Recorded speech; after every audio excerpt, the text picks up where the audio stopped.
The opening of Parliament in Lagos, Nigeria in 1960, with Princess Alexandra standing in for the Queen, marked the official launch of Africa's biggest democracy. Nigeria was now independent with its own parliament on the federal model.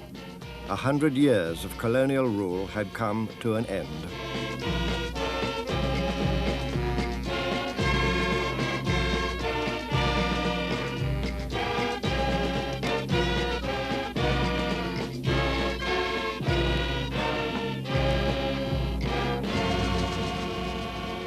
Those were exciting days, a profoundly liberating time in history, because the general attitude of white people to black people and of black to white now began to swing full circle, away from the old constricting racism of white superiority matched against black inferiority, and forward to a new acceptance of the attitude of the classical and medieval world that whites and blacks certainly are different from each other in their appearance as in their history, but in human terms just as certainly are equal with each other.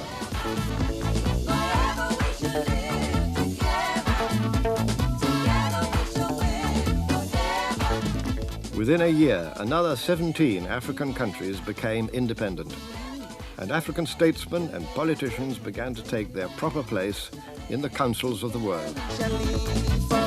The ending of colonial rule was good for Africa. It brought new confidence, a sense of independent achievement, and many fresh opportunities. Africans unite, unite so we can cross the rivers, unite so we can cross the desert, unite so we can climb the mountains, unite so we can crush apartheid. No matter the color of your eyes and your skin, remember we are one in the blood. Remember we are one in the blood. Remember we are brothers in the world. Together we will solve our problems. Together we will save our countries. Together we will change the world. Together we shall win forever. Forever we shall live together. Together we shall win. La la la la la la la la. We shall live. Together we shall win forever. A good deal of modern Africa is a big success story. Bustling, elbowing, go-getting, full of vigor, and of course, full of the problems of rapid growth and change. But however difficult the problems were to become, the opportunity for Africans to build modern cities was one of the gains of independence. In a major African city like Lagos, vast sums have been invested in all the facilities of a 20th century capital.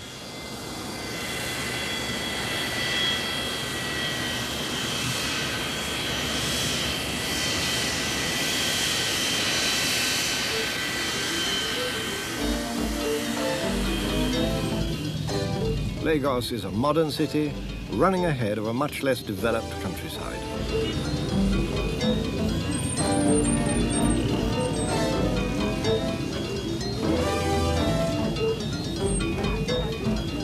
Like many other cities, it's grown so fast as to be almost overwhelmed by the problems it has to bear. Problems of traffic and electric power and main drainage, problems of rising crime rates and overcrowded slums.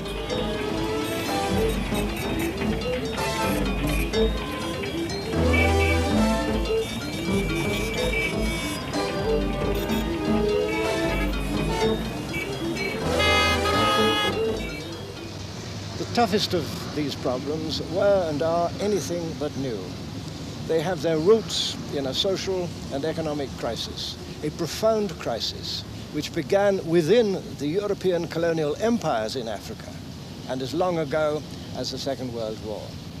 That was when vast numbers of country people began to flood into sprawling towns and cities, looking for escape, for refuge from village hunger, from forced labor, and from other miseries of those days.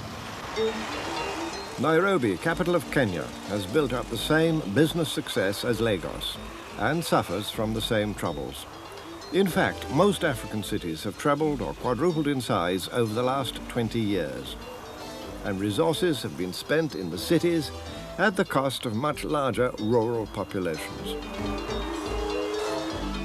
People from the countryside have continued to flood into the city looking for work and squat in the inevitable shanty towns which form on every patch of land, even close to the city centre. Crowded and insanitary, these shanty towns are breeding places for disease and crime. And massive unemployment among those who live in them is unrelieved by the welfare state facilities of wealthier countries.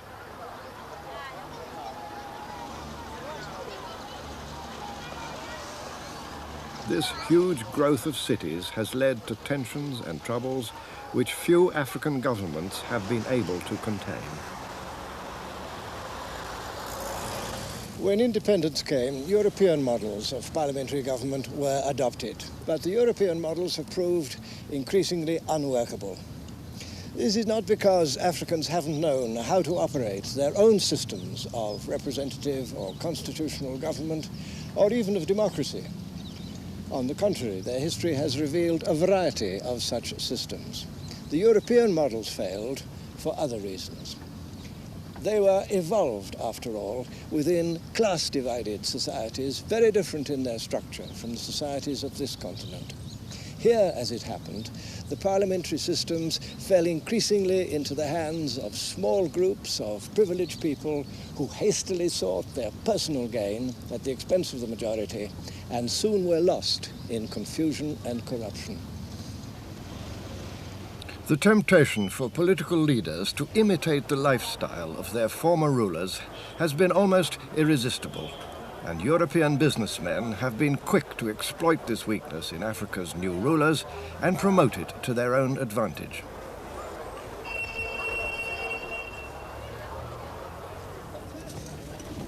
The gap in living standards between a few rich and many poor has grown dangerously wide, and the worst aspects of the colonial legacy have sometimes reappeared in grotesque shape. No one went so far down the road of privilege and corruption as General Bokassa of the Central African Republic. Having proclaimed himself president for life, Bokassa indulged an apparently insatiable appetite for pomp and ceremony, sometimes indeed to the envy or discomfort of neighboring rulers, some of whom had also taken dictatorial powers.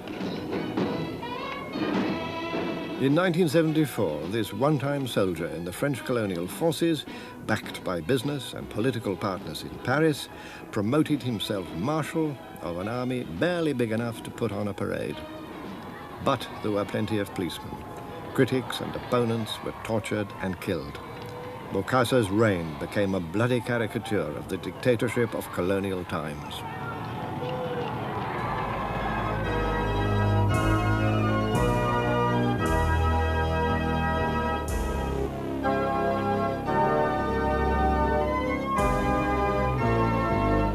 In 1977, with the solemn connivance of his friends in France, Bokassa had himself crowned as emperor over an empire of scarcely 2 million desperately poor people. The coronation cost over a quarter of the country's income, and Bokassa wasn't the only would-be monarch. They think king is something very big, so that they wanted to crown me as the king of Africa. Field Marshal Amin, another ex-colonial soldier, seized power in Uganda to the great satisfaction of the British government. Like other African dictators, Amin stepped into a power gap opened by the failure of the political institutions derived from the colonial legacy. I have been most popular in the Africa because other Africa, even if it is a superpower, makes a mistake, the heads of state are afraid of correcting or pointing out that mistake.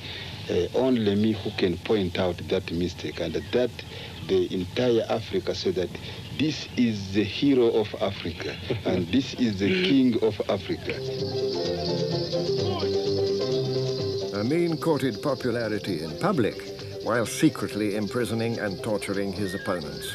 Increasingly anxious to distract attention from the miseries he'd caused, Amin sent his army to attack neighboring Tanzania. Reluctantly, the Tanzanians hit back and went to the aid of Amin's opponents. This brief war was none of their choosing, but they embarked on it at great cost to themselves in the conviction that Africa must put its own house in order. Short of modern weapons, fuel and ammunition, the Tanzanians were still able to advance with speed, for they met little opposition.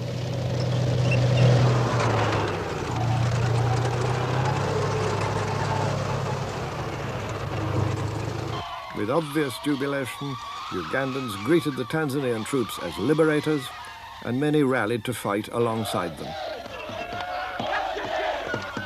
When the Tanzanians entered Amin's headquarters, the so-called State Research Bureau, the reasons for this rejoicing became plain. They uncovered gruesome evidence of torture, poisoning, the deliberate starving and shooting of thousands of political prisoners, many of whom were killed in the last hours before relief came from Tanzania.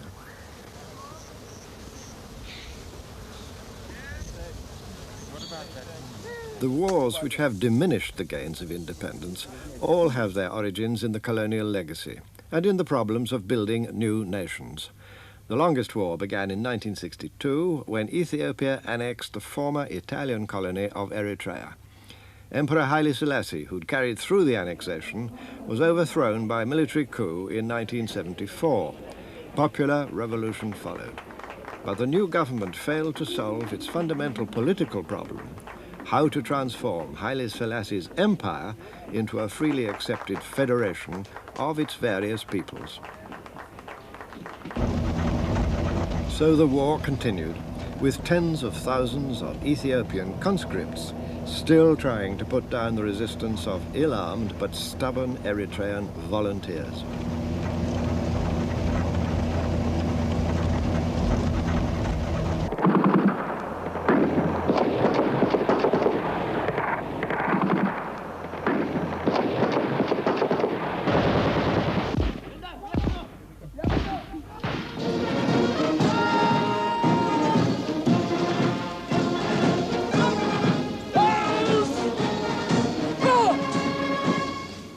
The military regime of Ethiopia, under its leader, Colonel Mengistu, stayed loyal to the old imperial ambitions.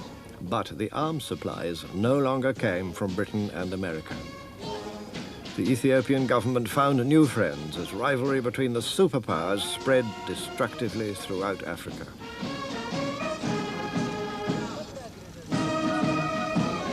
Outsiders continued to meddle with Africa's affairs. Ethiopia sought the help of the Soviet Union and the Eastern Bloc.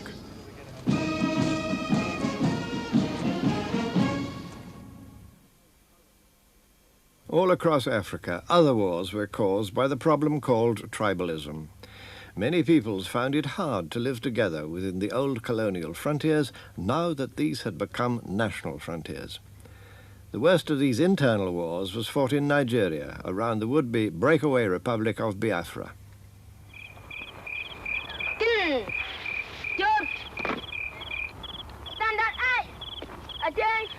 The loyalties of the Igbo people, including some pitifully young volunteers, were ruthlessly exploited by their leaders. The Oxford-educated Colonel Ojukwu, the Igbo leader, had the backing of foreign oil and business interests. With the help of sophisticated propaganda, he convinced his followers that they must fight or face genocide. This was the problem of tribalism at its worst. We are Biafra, fighting for our nation, by the name of Jesus, we shall conquer. Oh, we are Biafra, Ojukwu, fighting for our nation, by the name of Jesus, we must conquer. We are Biafra, fighting for our nation, by the name of Jesus, we shall conquer. Oh, Biafra, oh, fighting for our nation, Ojukwu, in the name of Jesus, we shall conquer. We are Biafra, fighting for our nation, by the name of Jesus, we shall conquer.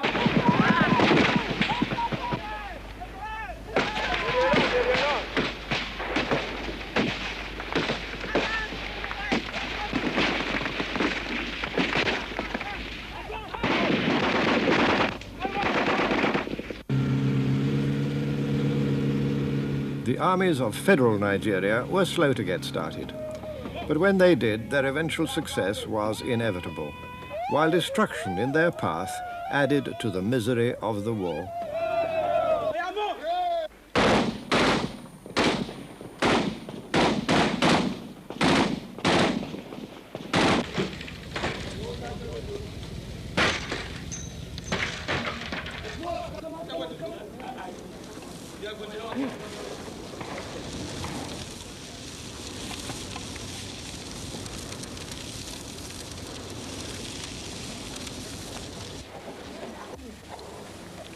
Many helpless people lost even the little that they had.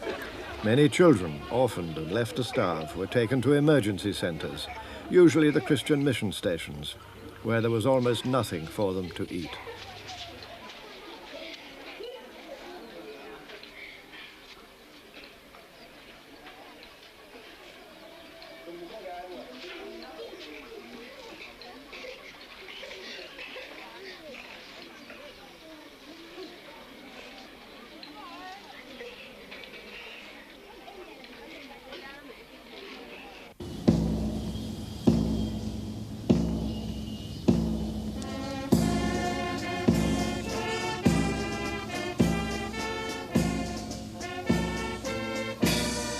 After 30 months of war, victory went to the armies of federal Nigeria, and there followed another 9 years of military rule.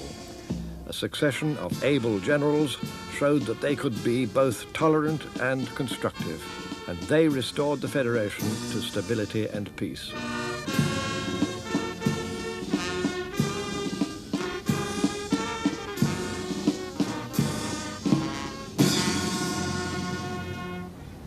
In 1979, the army withdrew in favor of civilian rule, but democracy didn't last, and military rule was re-established on the 1st of January 1984.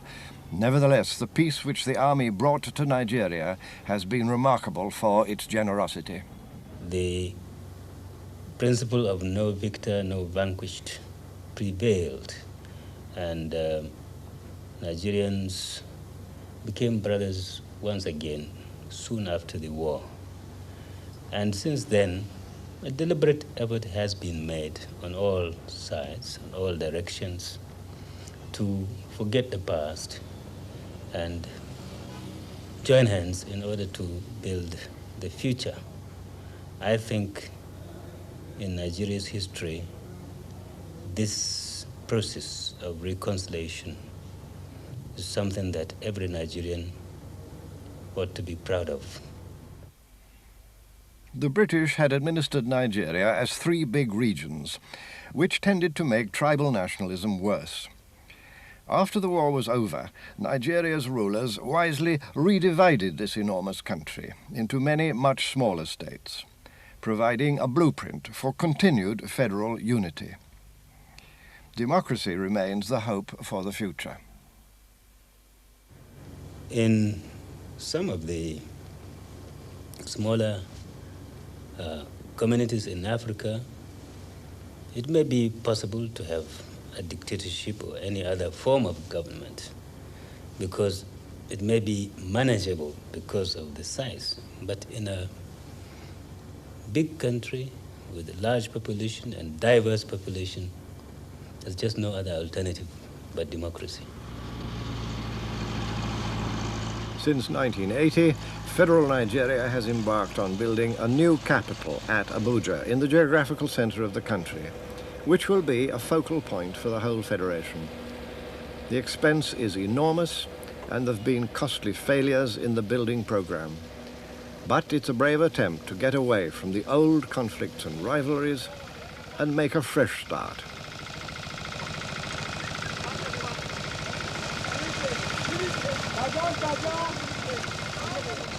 The great city of Lagos is crammed into a small island on the coast.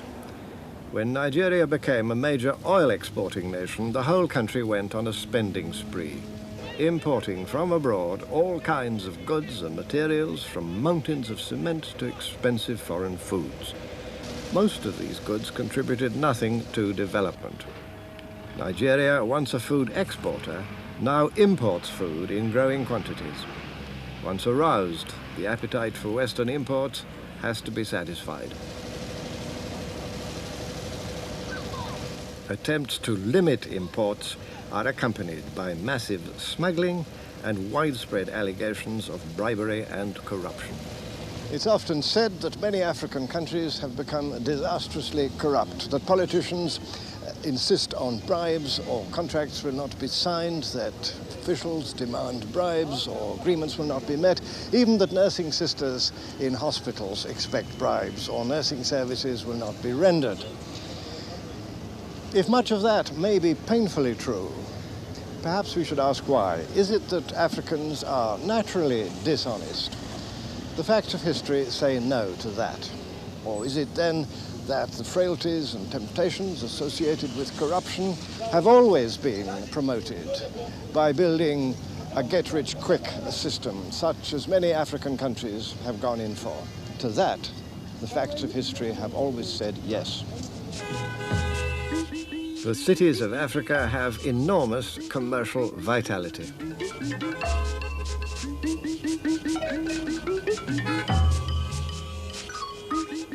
Lagos suffers such interminable traffic jams that a whole profession of street traders has developed. And these do nothing but ply the queues of paralyzed cars, trying to sell anything they can, from apples to alarm clocks.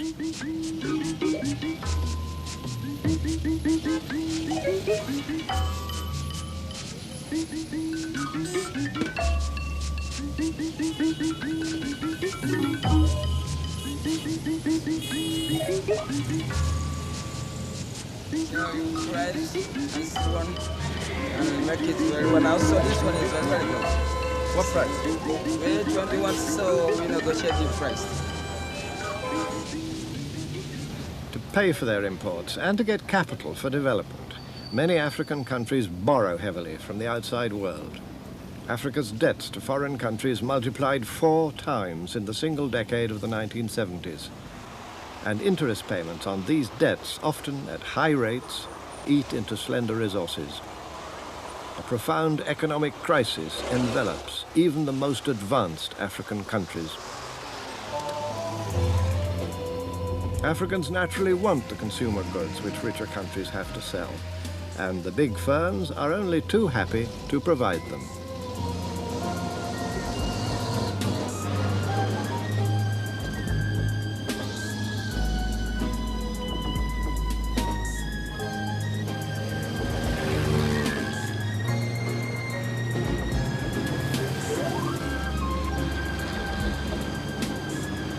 All across the continent, while poverty increases, so does the desire for the symbols of progress. As the cost of these imports rises, the value of African exports falls. That is the process which Africans condemn as neo-colonialism. Chaque année, les prix des matières premières et services des pays du tiers-monde stagnent ou baissent, tandis que les prix des marchandises, les prix des biens et des services européens augmentent. Je vais vous prendre un exemple très précis. L'an dernier, les prix des matières premières africaines ont baissé de 20 à 50%. Je vais vous donner un autre chiffre des spécialistes européens. Il y a 2 ans, l'inflation était au maximum en Europe de 15%. Mais dans les pays du tiers-monde, l'inflation était entre 20 et 300%. C'est là que gît le néocolonialisme.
Africa depends on the export of raw materials.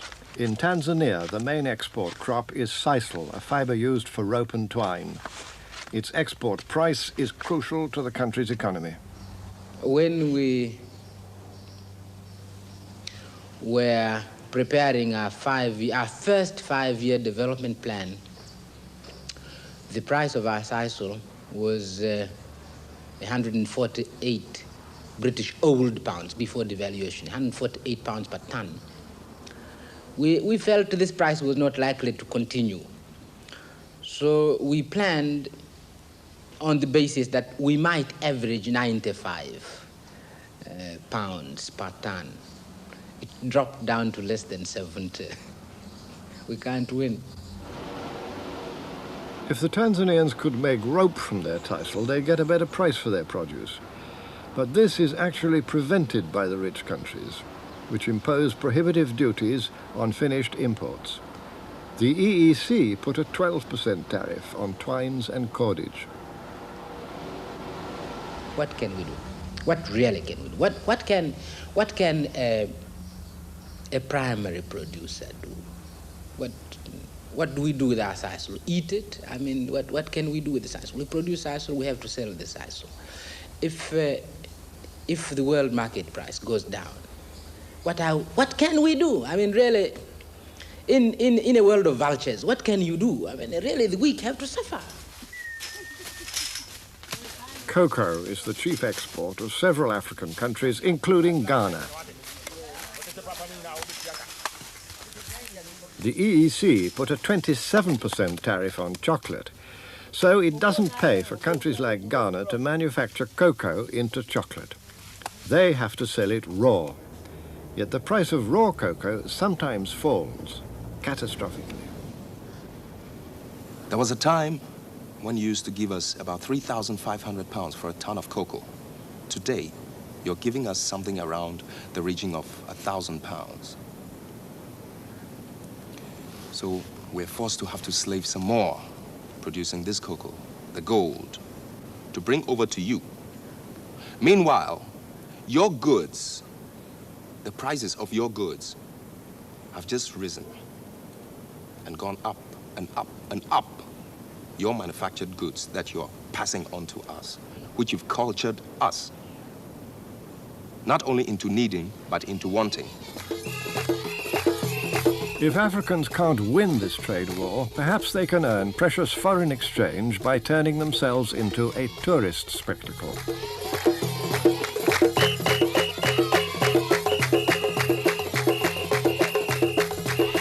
Over the past 20 years, many African governments have attracted tourists to come and stare at the wildlife in one form or another. Countries like Kenya and Tanzania have turned vast regions into game parks. It's right to conserve these splendid animals, but Africa can't live as a zoo, and competition for land grows fiercer with every year that passes. The cattle of the wide plains of the Sahel, just south of the Sahara Desert, an area 2/3 the size of the United States, have always been the livelihood of many pastoral peoples. So long as wet season rains fall, these dry lands can supply enough grass to see cattle through the dry season. But when the rains fail, disaster quickly threatens. Then the efforts of the pastoralists to keep their cattle alive can only make matters worse. Every year, Africa is losing more than 6 million acres of woodland, partly from a desperate attempt, as here, to provide forage for hungry cattle. When the trees disappear, the water table falls and the soils turn to dust. Here, next year, there will be nothing to eat. Ambitious plans to make grassland farming more productive by building big grain stores or importing expensive machinery have foundered for lack of money to support them or because they don't fit into the life and customs of the pastoralists. The worst drought in living memory hit the Sahel countries in the 1970s, and with it came disaster. Since then, the drought has returned and has now spread far to the south, where productive lands are turning into a dust bowl. Human as well as natural causes lie behind this advance of the desert. Reductions in disease brought about a population explosion of people and livestock. Widespread sinking of wells encouraged bigger herds. The fragile balance with nature, once sustained by pastoral peoples, was destroyed.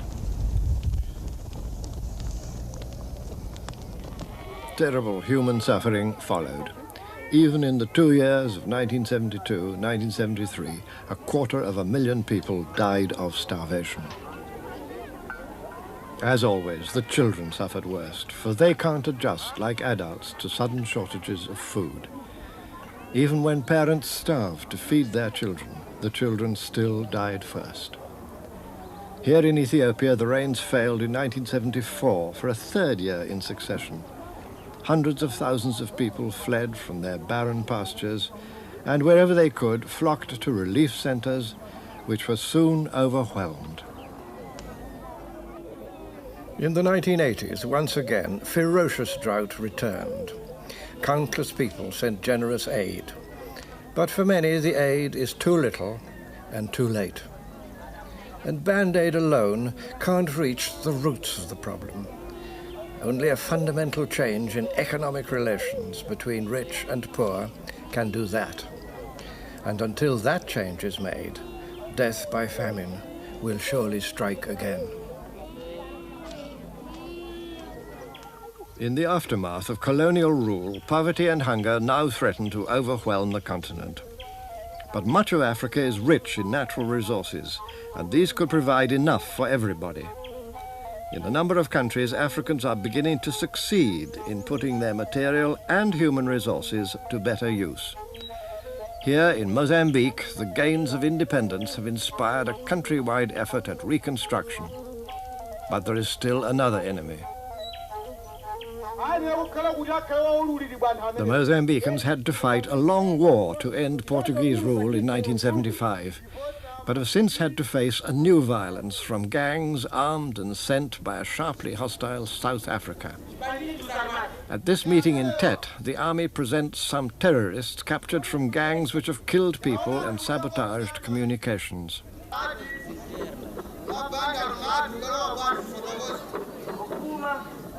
The principle here is that government should be everybody's business, and the army is very much a people's army. One young bandit tells the assembled people who recruited and paid him and what he was told to do. Violence from South Africa makes progress much more difficult. Como é que é possível coexistir a opressão e a liberdade? Enquanto existir o apartheid na África do Sul, enquanto existir na África do Sul o governo de minoria racista, não é possível a paz. O sistema ele próprio já é uma ameaça à paz.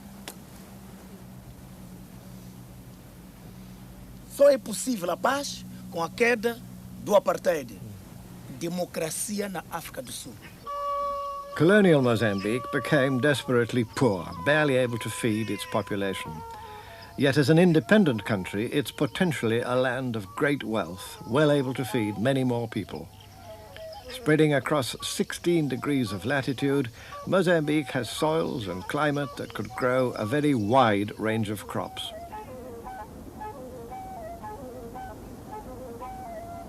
The great river Zambezi could provide another source of wealth for Mozambique, electric power. Yet this dam at Cahora Bassa wasn't built for the people of Mozambique, but late in colonial times to send power to South Africa. Since independence, the power lines have frequently been sabotaged by South African-backed guerrillas. And despite recent diplomatic maneuvers by South Africa, the attacks have continued. The dam is almost useless to the country that owns it, but it could furnish the driving force for new industries once Mozambique becomes able to develop them.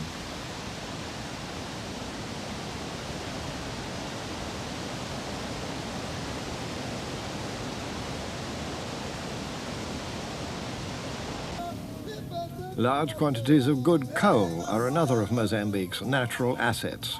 This coal mine at Moatige produced little under the ousted colonial regime.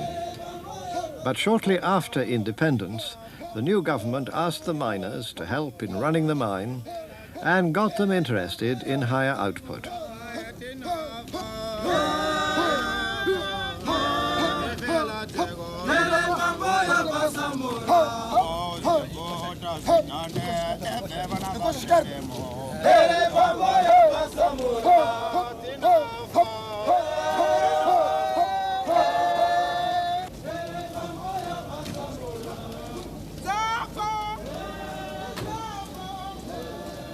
At the same time, the new government began putting in modern equipment, including some of the latest machinery from abroad.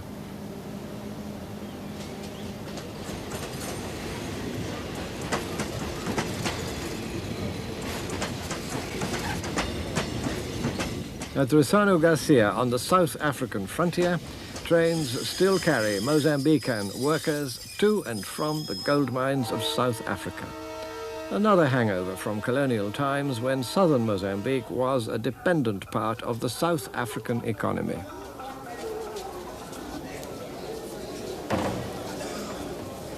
In the old days, the returning miners were often robbed on arrival and deprived of part of their earnings by the Portuguese authorities. Now they can keep their savings, and their gifts and goods are safe from pilfering.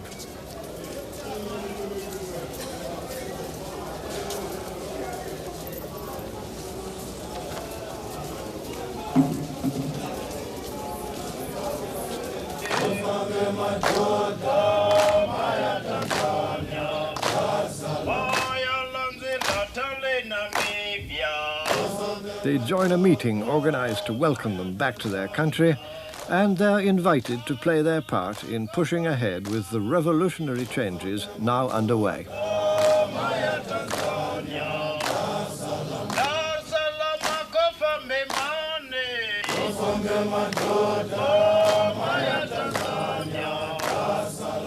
Viva Frelimo! Viva! Viva o trabalhador moçambicano unido no estrangeiro! Viva! Viva o trabalhador moçambicano unido no The drive for renewal goes on, the struggle continues. luta continua! Luta continua! And that's the message in the schools as well.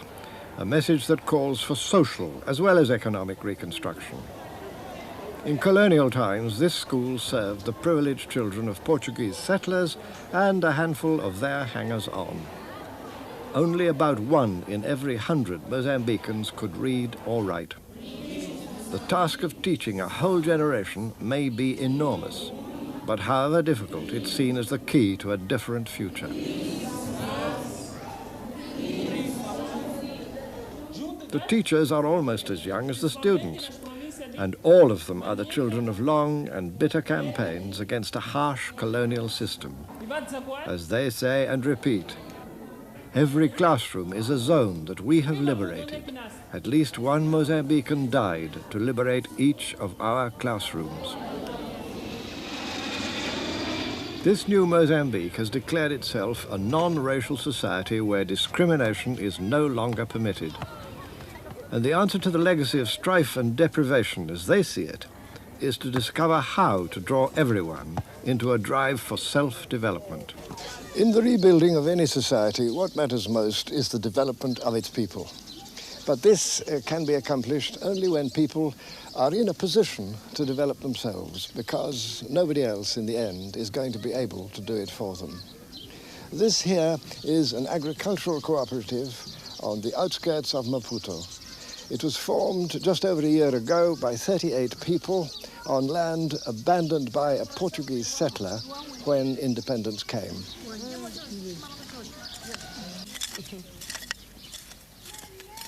Everything here is a small but growing part of a system known as People's Power, which extends in various ways across the whole country and is aimed at enabling people in community to develop and exercise social control over their own lives and decisions.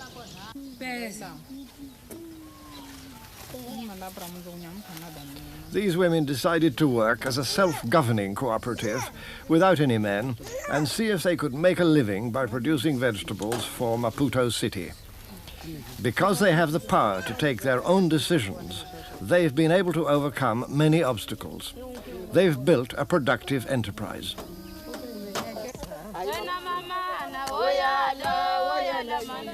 To old tunes, they sing new songs. For running their own lives is really something new. But the work tradition on which they're drawing is both old and African.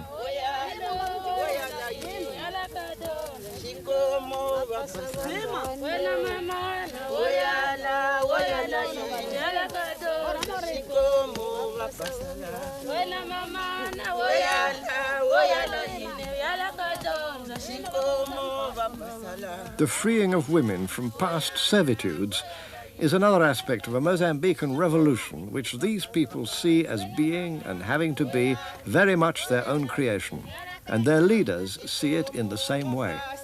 Não se importa a revolução, não se transplanta a revolução tem de ter raízes no país.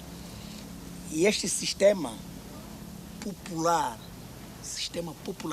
é o produto da luta de libertação, é o produto do nosso povo, corresponde integralmente ao desejo do povo inteiro moçambicano. Não se transplanta a revolução. With this revolution of people's power, Africa may well have found the long-term solution to poverty and confusion, for this is the solution of self-development. Here in Zimbabwe, once the settler colony of Rhodesia, it's a question of building on small and very difficult beginnings. The white Rhodesians crammed millions of country Africans, like this family, into dry and infertile tribal trust lands. Tendai Rusanamonzi and his family of 10 lived on this homestead for 12 years. Now he's been allotted new land a few miles away.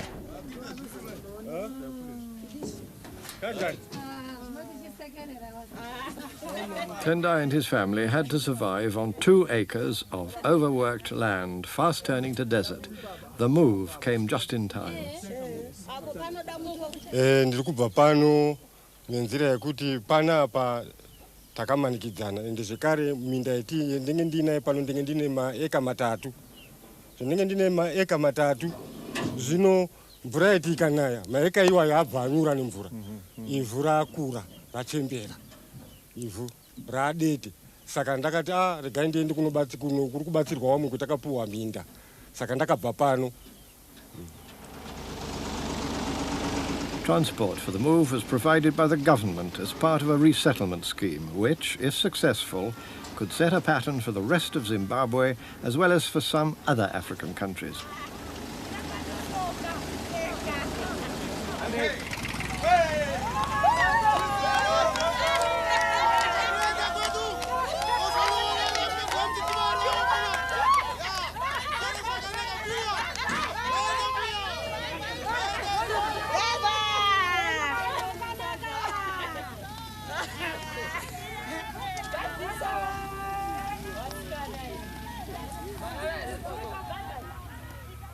About 2 million Africans in Zimbabwe desperately need new land. But whites still own 40% of the arable acreage and all the best of it. With more capital and experience, the white farmers are more efficient producers. But the land needs of a huge black majority are a powerful hunger. When a little land does become available, it's the start of a journey to a better future.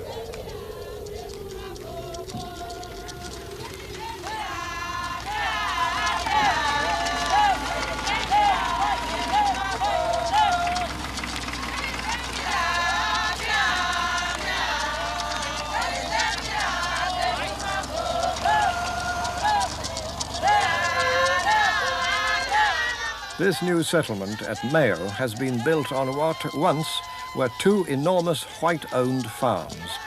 Only a handful of Europeans and their hired workers lived here before. 1,250 African families live here now, perhaps 8,000 people. Each family used to have 1 or 2 acres. Now it has 12 acres. No wonder they're happy.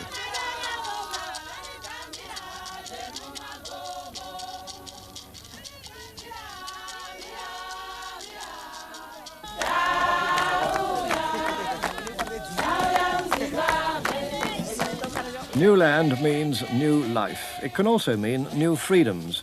Here, the people of the Mayo settlement have agreed among themselves to build for the future.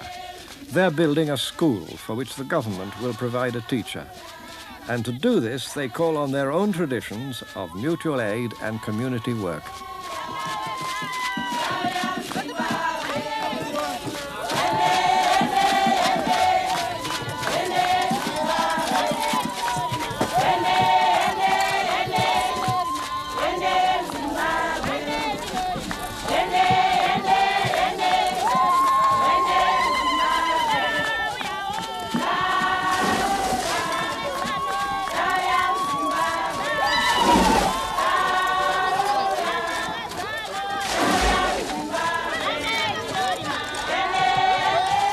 This is the Africa that really matters.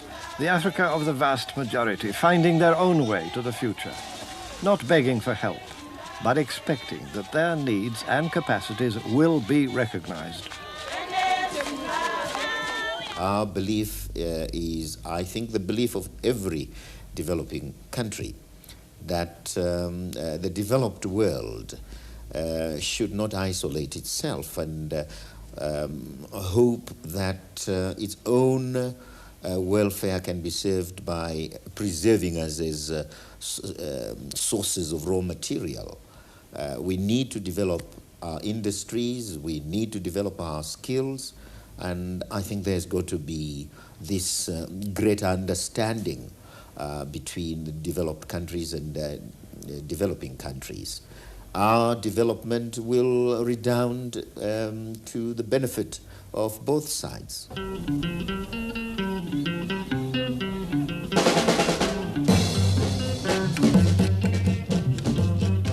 Africa moves into the modern world, and even in old Timbuktu, they're playing their own style of rock music.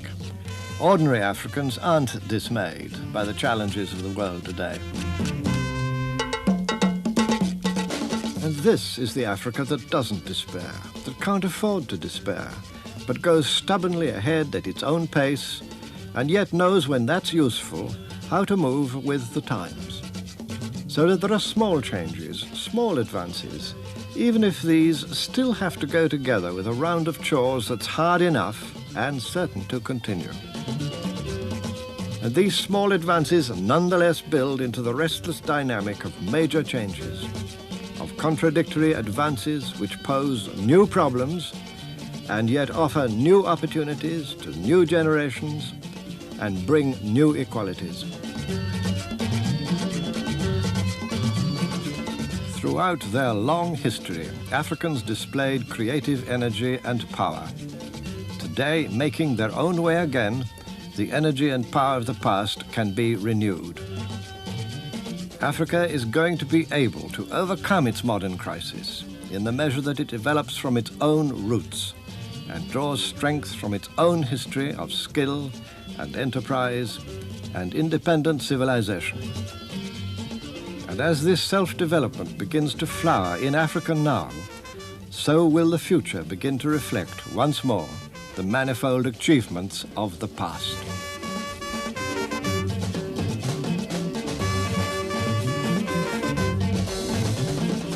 These were some of Africa's decisive moments in history. Today, beyond all present miseries, the sense of destiny and purpose begins to be renewed.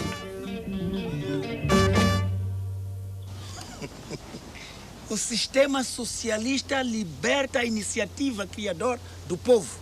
O povo é que vai resolver. Our people were free some time ago. That's why you needed chains to get them. Today, you don't need chains because of the influence of our minds. You've got us all trapped, but we're breaking free. Et ce qui nous sauve, c'est notre vitalité. Vous avez l'esprit de méthode et d'organisation. Nous avons l'esprit d'intuition et l'esprit de création.